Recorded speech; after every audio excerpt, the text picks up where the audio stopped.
quick video today. Just going to do a rolling bass line for techno. So what I'm going to do to start with is just put in a short progression in Logic. So I'll use my pen tool, I'll just put in some notes.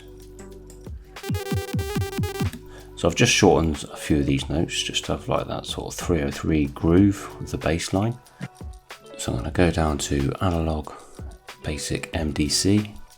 Then I'm going to create a Pluck like envelope. So I'll take the decay down to about there, take the sustain all the way down, take decay right down so we've got a nice plucky sound like that. Then I'm going to take the octave down to -1.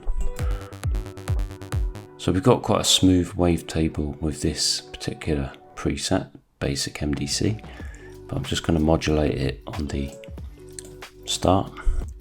With envelope 2, I'll draw in another pluck, so about there, take the sustain down, not quite so far this time, just a bit of a shelf there, and I'm going to drag that onto the wavetable position. So I'll set that to about 930 with about a -45% modulation there.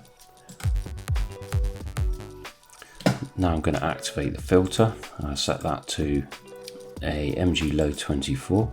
So I'm also going to send the envelope 2 to the cutoff on the filter. Have that at about 11 o'clock with the modulation about 45% again. So what I'm going to do is go on to effects and go on to distortion and click on stomp box and take the drive up to just about 75%. So we can get those frequencies resonating through. And then if I go back to the oscillator, what I'm going to do is turn on the noise, and I'm going to go to miscellaneous elastic 2. So I want the sort of click from that sound, and I'm going to send that through the filter. So I'll turn up the distortion a bit so we've got a bit more drive on there, so we can hear those frequencies resonating through. Then if I go on to effects again, I'm going to add a filter, and I'm going to take that snappy little envelope 2, and I'm going to take that to the cutoff again, and I'll take that about 45% again in the clockwise direction up to about 11 o'clock. And then to increase the bass tone of this sound, I'm going to initiate the sub oscillator, put that on square wave, take the octave down, and drive that again through the filter. So to give us a bit of stereo width on this sound, I'm going to activate oscillator B, copy the oscillator A to B, and so we've got a duplicate sound, and I'm going to take the octave up to 0, take the unison up to 2, take the detune down to about 11 o'clock, take that octave up 1, so we start to get those slightly higher frequencies come through.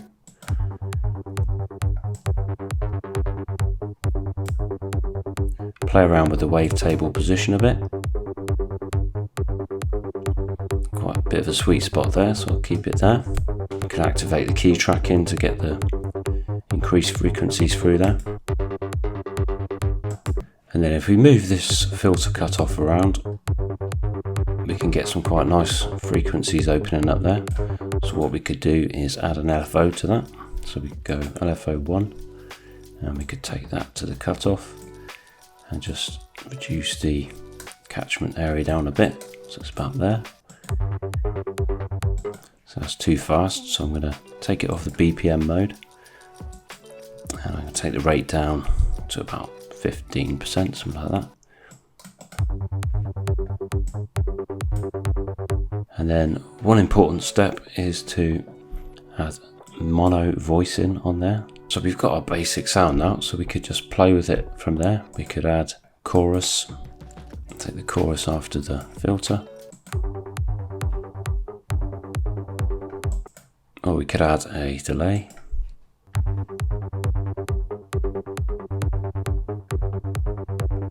So if I open up this track, it's just another variation of the rolling bass there, and I've converted that to an acid, so it sounds like this.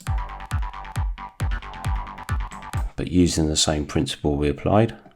So the final version is using the same principle we applied, and I'm running it through the ARP in Logic. So it sounds like this. So that's just a quick way of getting the bass line going if you want to use the ARP there. Thanks for watching guys, and I'll see you in the next one.